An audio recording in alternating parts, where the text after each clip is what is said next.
I had not planned on being caught in a blizzard that night.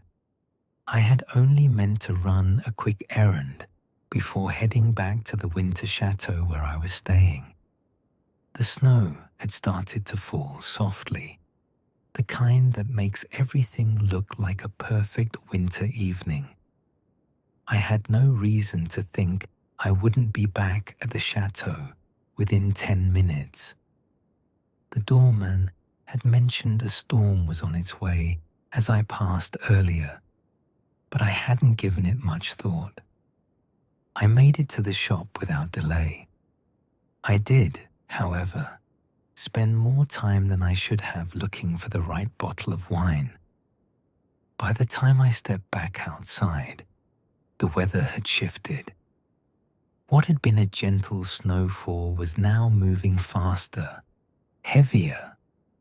I could see the gusts pushing down the side of the mountain, sweeping white across the road in uneven bands. I started walking, and within a few steps, the snow blurred the ground beneath me. The wind pushed hard enough that I had to lower my head just to see ahead. It became clear I wasn't going to make it back up the road like this. There was a tavern within sight, its windows lit against the storm. A man pushing through the tavern door glanced back at me and called out, telling me to come inside and get out of the snow. I hesitated for a moment, looking toward the road that led up the hill. Then I gave in. I crossed the street and entered the tavern. When I opened the door, it was warm and the fire was already going in the center of the room.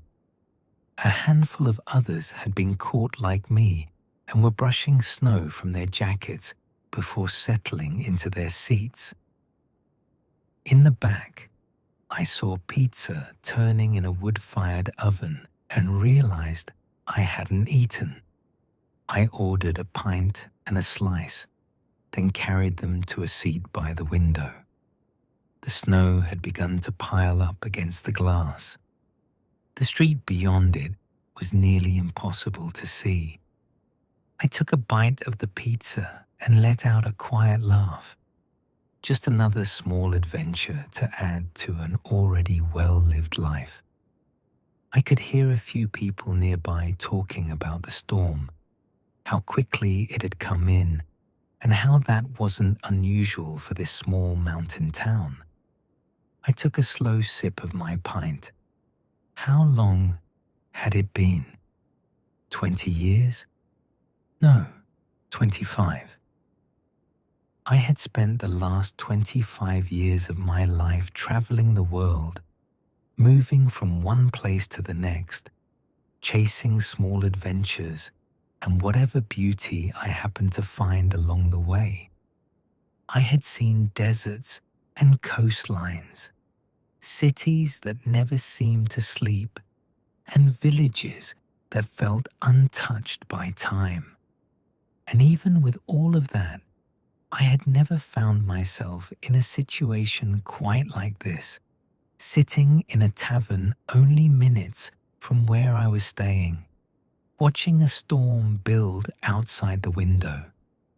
The pizza reminded me of the night I found it. It wasn't winter. It was a summer night.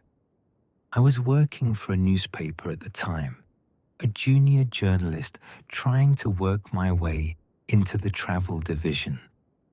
Most of my assignments were local, council meetings, small business openings, anything that needed covering but didn't carry much weight. I told myself it was temporary. You earn your way forward.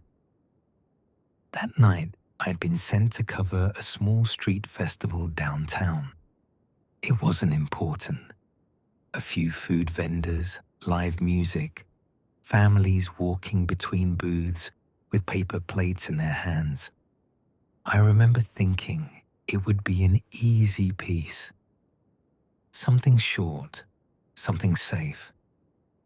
I had wandered past a wood-fired oven set up near the corner of the square. The smell caught my attention before anything else. I bought a slice and stood off to the side, watching the crowd move in loose circles beneath the string lights. That was when I heard the argument. It wasn't loud at first, just sharp enough to cut through the music. Two men standing near one of the side tents, speaking in low but tense voices. I might have ignored it if I hadn't already been standing there with my notepad in my pocket. I wasn't looking for anything, but sometimes the story finds you before you find it. The pizza reminded me of the night I found it. It wasn't winter. It was a summer night. I was working for a newspaper at the time. Local assignments, short write-ups, nothing that carried much weight. That evening, I had been sent to cover a small street festival downtown. Food stalls lined the square. Music drifted between the buildings, and families moved slowly from table to table with paper plates in their hands. I stopped at a wood-fired oven near the corner and ordered a slice. I stood off to the side while it cooled, watching people pass beneath the string lights. That's when I saw it. An envelope resting near the edge of the sidewalk, partly tucked beneath the leg of a folding table. I bent down and picked it up. It wasn't addressed. Inside were two things, a note and a lottery ticket. I opened the envelope. Inside were two things, a small folded note and a lottery ticket. I unfolded the note first. It read, "This is my gift to you, a random act of life-changing kindness. Follow your dreams." I looked back at the crowd moving through the square, half expecting someone to be watching me. No one was. The music carried on. The ovens burned. People laughed and stepped around me without noticing anything at all. I turned the ticket over in my hand. I thought it was a joke at first. I folded the note back along its crease, slipped the ticket inside the envelope, and put it in my pocket. I finished my assignment for the night and went home without giving it much more thought. I had forgotten about it entirely until a week later. I was in my wood shop, sanding down the edge of a cabinet door, with the radio playing softly in the background. The evening news drifted in and out between the sound of the sander and the scrape of wood against the bench. That was when I heard it. "The lottery is now up to," the announcer said, followed by the numbers from the previous drawing. The ticket had gone unclaimed. I stood still for a moment, the sander resting silent in my hand. The envelope. I set the tool down and walked into the house, going straight to the jacket I had worn that night. It was still hanging where I had left it. I reached into the pocket and felt the folded paper inside. I brought the envelope back out to the shop and set it on the workbench. Then I opened it and pulled the ticket out. More snow was piling up outside. The chatter in the tavern had settled into a steady hum as more people made their way in from the storm. Jackets were hung along the backs of chairs, boots stamped lightly against the cobblestone floor, and the fire continued its quiet burn in the center of the room. My pint was nearly empty. It looked like it would be a while before I could make the walk back up to the château. I turned the glass slowly in my hand and watched the bubbles rise from the bottom. Weeks after that summer night, my office had thrown me a small party. Champagne glasses were passed around, and a few jokes were made at my expense. They said they were sorry to see me go, but they knew it was going to happen. I had been talking about travel for years, about seeing the world beyond press conferences and city hall meetings. The money had made the decision simple. It was enough to live comfortably without worrying about the next assignment or the next paycheck. I didn't have a detailed plan. I just knew I didn't want to stay where I was. The first ticket I bought was first class to Lisbon. I remember sitting at the gate with a carry-on and a passport that had only been stamped once before. Everything felt new. I wasn't running from anything. I was stepping towards something I had always wanted, but never fully believed I could have. I said my goodbyes, closed the door to my apartment one last time, and left with a kind of excitement I had never known before. My first flight was first class. I remember standing at the gate, looking at the boarding pass again, just to make sure it was real. When they called the group, I hesitated for half a second before stepping forward. The seat was wider than I expected. There was space to stretch my legs without thinking about it. Someone asked if I would like something to drink before we even left the ground. I wasn't used to that kind of attention. I kept waiting for someone to tell me there had been a mistake. There wasn't. When we landed in Lebanon, the air felt different the moment I stepped outside. Warmer, thicker. The mountains rose in the distance beyond the city, steady and quiet against the sky. Was set out with bread still warm, and was set out with bread still warm, and coffee poured slowly into small cups. I would sit there longer than I needed to, listening to the low hum of conversation around me. Out below the cliffs, steady and blue out below the cliffs, steady and blue beneath the afternoon sun. I would pull over when something caught my attention and stand there for a while, listening to the wind move through the trees. Some days I walked through small villages and sat at outdoor tables longer than I intended to. Other days I followed narrow roads simply to see where they would lead. Time moved differently there. I wasn't watching it. After a few weeks in Lebanon, I packed a small bag and took a train north toward the coast. The station was simple, the platform open to the air. I bought a ticket at the counter and waited with a handful of others, listening to the low hum of conversation around me. The train moved slowly at first, then settled into a steady rhythm.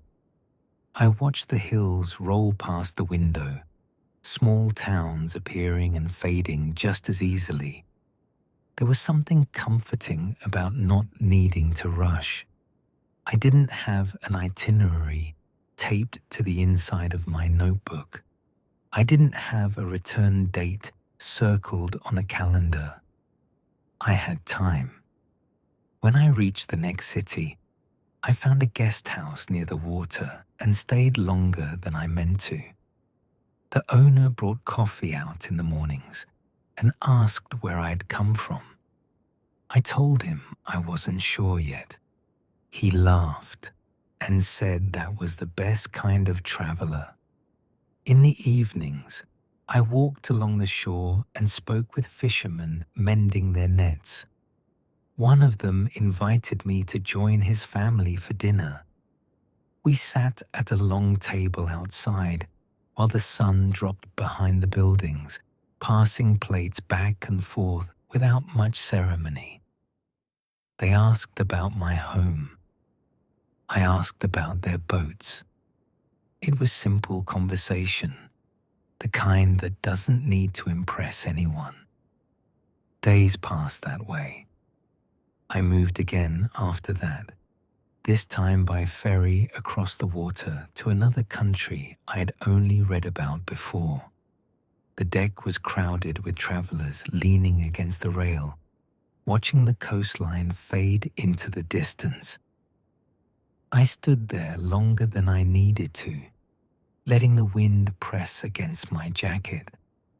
For the first time in my life, I wasn't measuring my days against anything. I woke when I felt rested. I stayed somewhere because I liked it, not because a schedule told me to leave. I listened more. I watched more.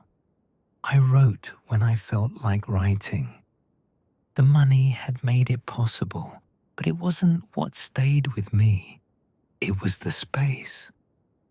I remember sitting in a small cafe weeks later, not unlike the tavern I was in now, realizing I hadn't checked the time all day. That had never happened before. There was always a deadline, a meeting, a reason to hurry. That was when I understood something had shifted. The sound of the room shifted again.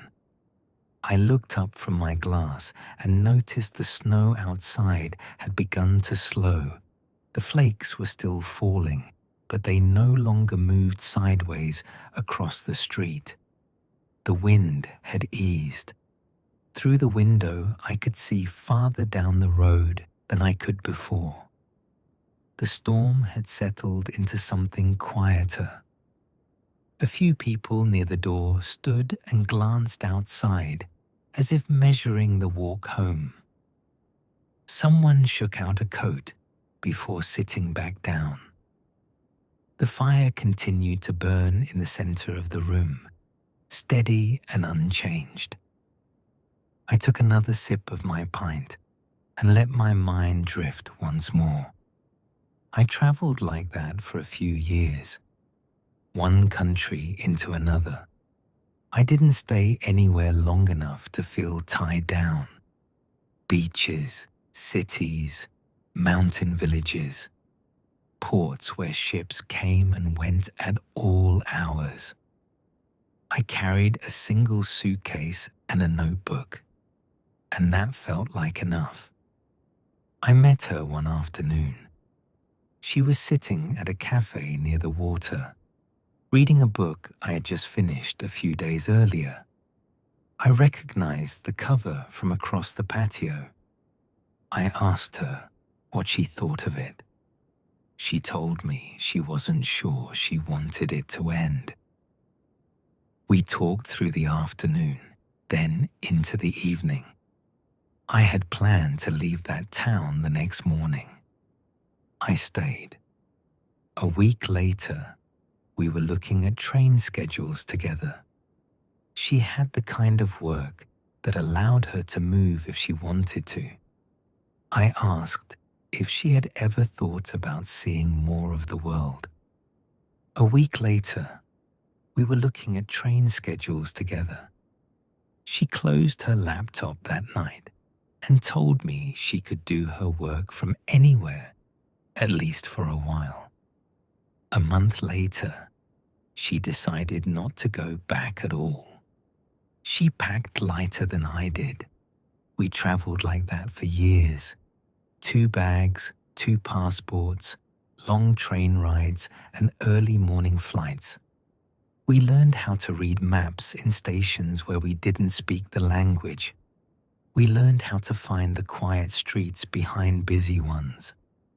We found small cafes we never saw in guidebooks and guest houses run by families who remembered our names when we came back through. When I eventually accepted a position with a firm that handled international projects, it didn't slow us down. If anything, It gave us direction. The assignments took me to places I had once only read about, and she came with me each time. While I worked, she found her own rhythm in each city. Sometimes she wrote, sometimes she photographed, sometimes she simply explored. We built a life that moved. I believed in hard work. I still do. The difference was that I no longer worked towards something vague in the distance. I worked, and then we stepped back into the world together. Outside the tavern window, the snow had thinned to a steady fall. The streetlights were visible again through the glass, their glow no longer swallowed by white. I finished the last of my pint slowly, letting the warmth settle before standing. I pulled my coat back on and stepped toward the door, pausing for just a moment as someone else entered, brushing snow from their shoulders. When I opened the tavern door this time, the wind had softened into something steady and manageable. The snow fell straight down now, no longer racing sideways across the street. It felt like the storm had spent itself. The air outside was crisp and sharp against my face, the kind that clears your head in a single breath. My boots pressed into fresh snow that gave gently under each step, leaving a clean trail behind me. The town looked different than it had an hour earlier. Roof lines were outlined in white, windows glowed quietly from inside, and the world carried that muffled stillness that only comes after heavy snowfall. I walked without hurry. The path curved gradually uphill toward the chateau. Trees along the drive held snow along their branches, the weight bending them slightly toward the ground. My steps found a steady rhythm. The cold didn't push at me the way it had before. It simply existed, calm and even. I could see the lights of the chateau ahead, warm against the darkening sky, growing clearer with every step. As I reached the entrance, I brushed snow from my coat and shoulders before stepping inside. The warmth wrapped around me immediately, not dramatic, just steady and familiar. A low murmur of conversation drifted from the restaurant beyond the lobby. Glassware clinked softly. Somewhere, a log shifted in a fireplace. The tables were softly lit, and a few guests lingered over late dinners and wine. The room carried that relaxed quiet that comes after weather forces everyone inward. I saw her near the far window. She was seated with a glass of wine resting lightly in her hand, her coat folded neatly over the back of her chair. Snow still clung faintly to the edges of the glass outside beside her.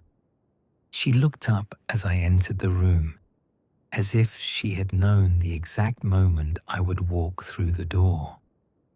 I crossed the dining room at an easy pace.